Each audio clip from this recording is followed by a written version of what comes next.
Hi guys, this time on Deep Junk, it is time for the Three Blind Mice Invitational, and this month for December we are going to be working on a Matchbox car. It's a 1964 Pontiac Grand Prix, which I like the Grand Prix. I like a bigger kind of car like that.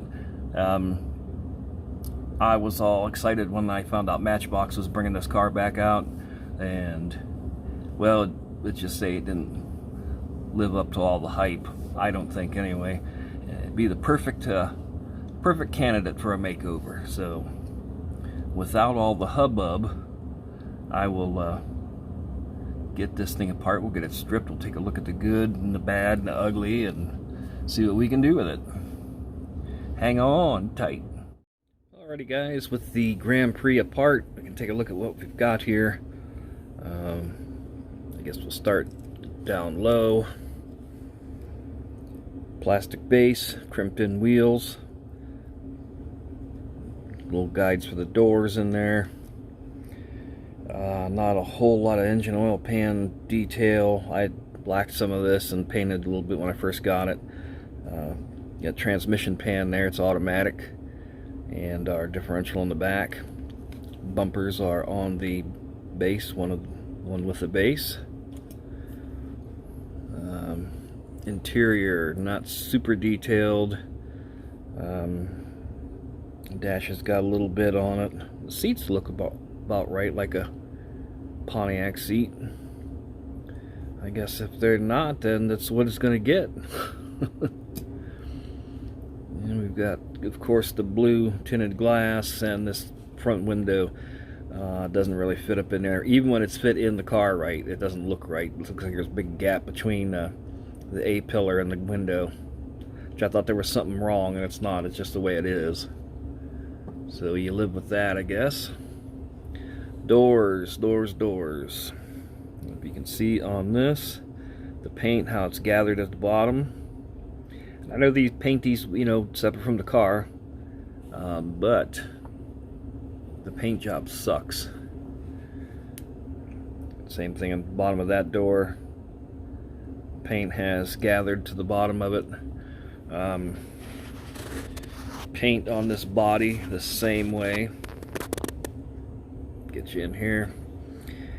I see, well, off camera, this is it's all flashy in here, but I got paint has scooted over to the edges of the roof. You can definitely see a high spot on that deck lid where the paint didn't stick. A little bit of the same thing up on the hood.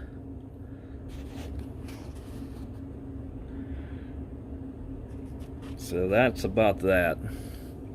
And it's funny, I remember when I painted my first car, this body shop I worked at, I was doing a lot of the mechanical work, and the first car I did was a Grand Prix, 72 Grand Prix in the brown metallic.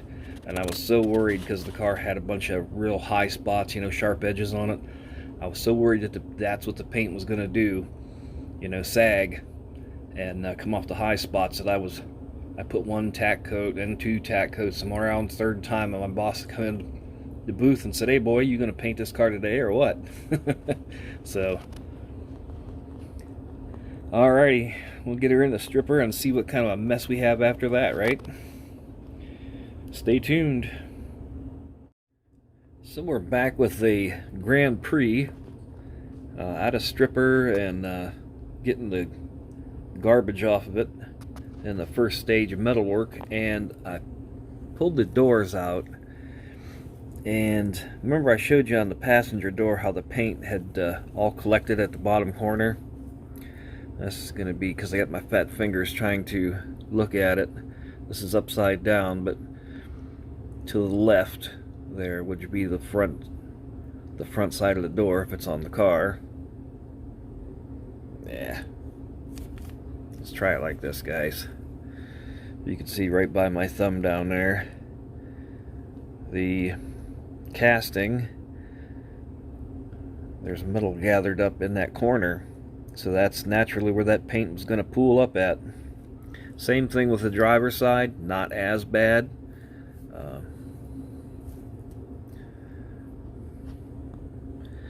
think you can see how rough that door is at the bottom edge. So the car itself wasn't too shabby. It's got the usual stuff, but yeah, those doors leave a lot to be desired. So let's see what we can do with it. Alrighty guys, got our chassis for our 64 Grand Prix. I put in a little detail under here. I've already done the front bumper and that in chrome. Got our back bumper done as well. And you know, the lesser cars, the Catalina and the Ventura, the sides, show you here, these uprights was where the taillight was, and I went ahead and did those red. Well, in a Grand Prix, the upscale car, it's in behind this grill part down here. So it's I just chromed everything, and we'll just fire in the taillights, you know, where they go on the behind these grill pieces on either side. And we do have our interior basically done. It's in a what Pontiac would have called saddle color interior. Brown for the carpet, brown for the package tray, black for the dash pad, and we've got the saddle on the seats and the door panels and that. We've got the chrome trim over the backs of the seats. So we've got that ready to go into the car, and get on some of the detail under here. The transmission pan mainly, and some exhaust. You know, I think everybody else may have the same idea, or a lot of guys might have had the same idea on this car as I did, in going the super stock route, super stock drag car route. And I was reading up on it because, well, I know Chevy, the history of Chevy and super stock and the lightweight cars and such. So I had to read up a little bit on Pontiac, because I remember the 421 Super Duty, but I didn't remember much in the 64. Well, you had to remember, GM was hot and heavy in 64, their band of racing. The rule was, I believe, 10 pounds per every cubic inch. So in 64, you had Pontiac was then concentrating on the GTO, which skirted their rules because it wasn't a model of its own. It was a option for the Le Mans, and everything the 389 was a 421. Pretty much the same physical size, just down in cubic inches to like I say, skirt the rules. But in 62, they were on the lightweight thing, like the other manufacturers: 409 Chevys, 413 Chrysler, 406 Ford. So they had aluminum noses on these Pontiac Catalinas, and in 63 they went wild, a little bit more lightweight, where they call the Swiss cheese cars. I believe there's 50 of those made. The aluminum on the nose was a thinner gauge aluminum. The glass throughout the car was plexiglass. It used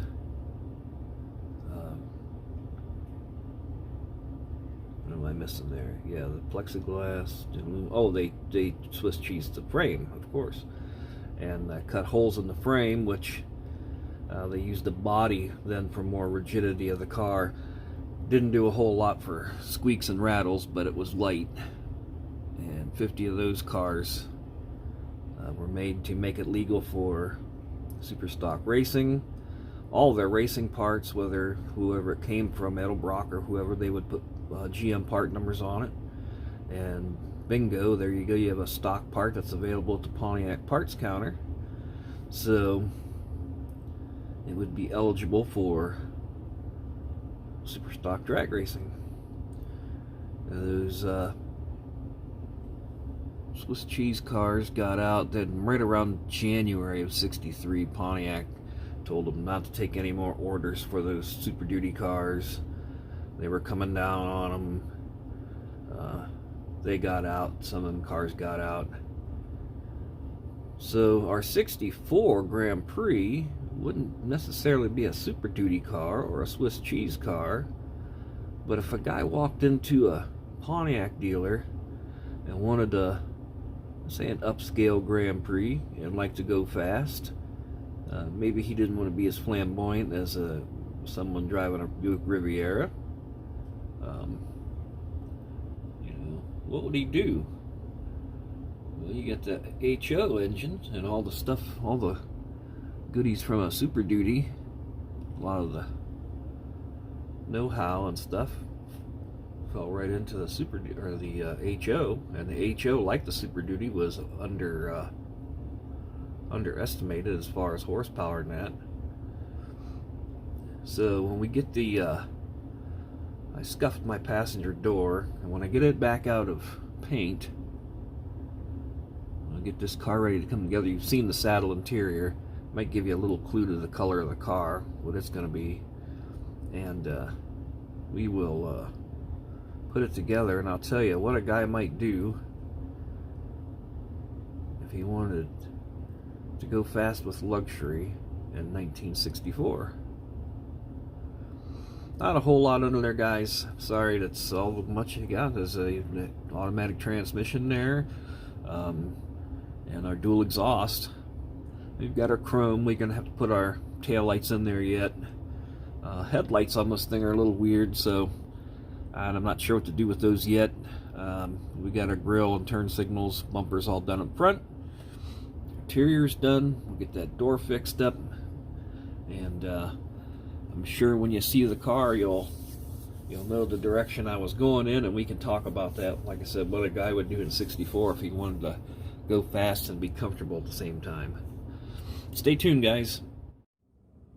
Okie doke. So our guy wants to buy a new car, and it's fall of 1963, and they're ordering '64s.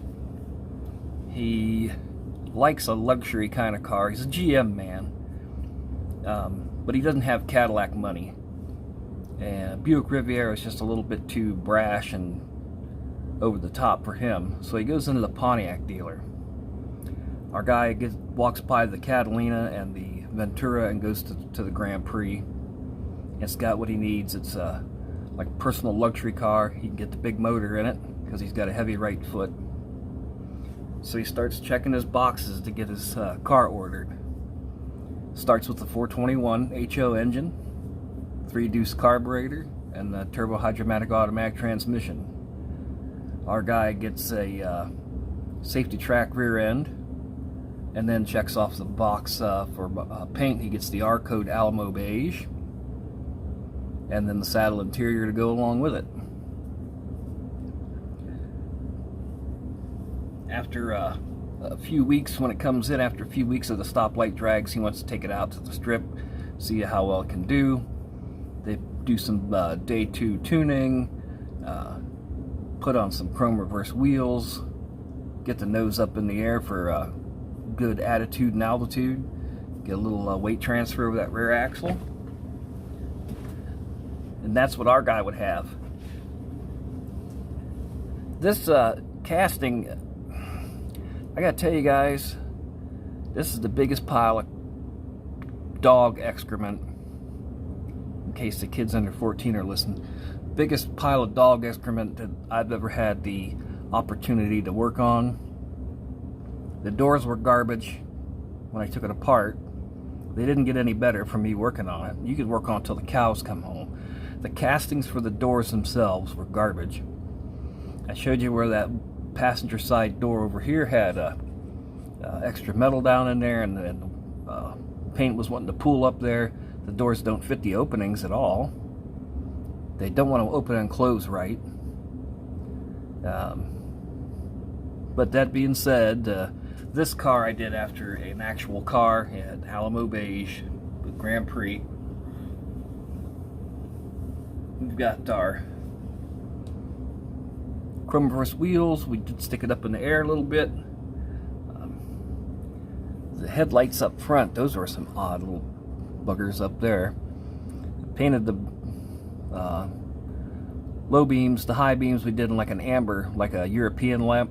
They used to do that on the European cars because they didn't have bright white lights. They had the lower amber light bulbs. And our grills, turn signal, did bumper chrome as seen earlier. And around back we've got our tail lights heading down where they're supposed to be instead of those uprights. Of course, the bumper chrome. Saw the interior when we were putting her together. Saddle interior with the little trimming that going on in there. Underneath we've got exhaust and transmission, little oil pan action going on.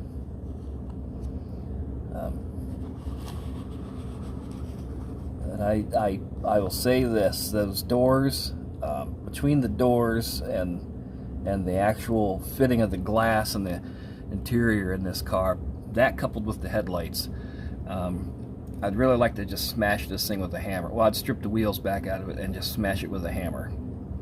I'm very happy to be in the Three Blind Mice Invitational. Please don't get me wrong, but guys, this car this car is just, I don't know how to rate it any worse than I already did. So that's it in a nutshell. I want to thank everyone, all the subscribers. You guys are badass. I want to thank the other builders in the community, and George and Lee and Paul, the Three Blind Mice. I want to thank you guys. I want to thank my furnace for kicking on and not leaving me cold in the wintertime. Merry Christmas, everyone. We're at the end of the year here. Merry Christmas to everyone. Have a Happy New Year.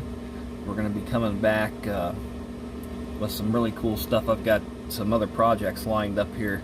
I'm really excited about much more than this Pontiac and its doors. So again, I want to thank everyone and Merry Christmas to you.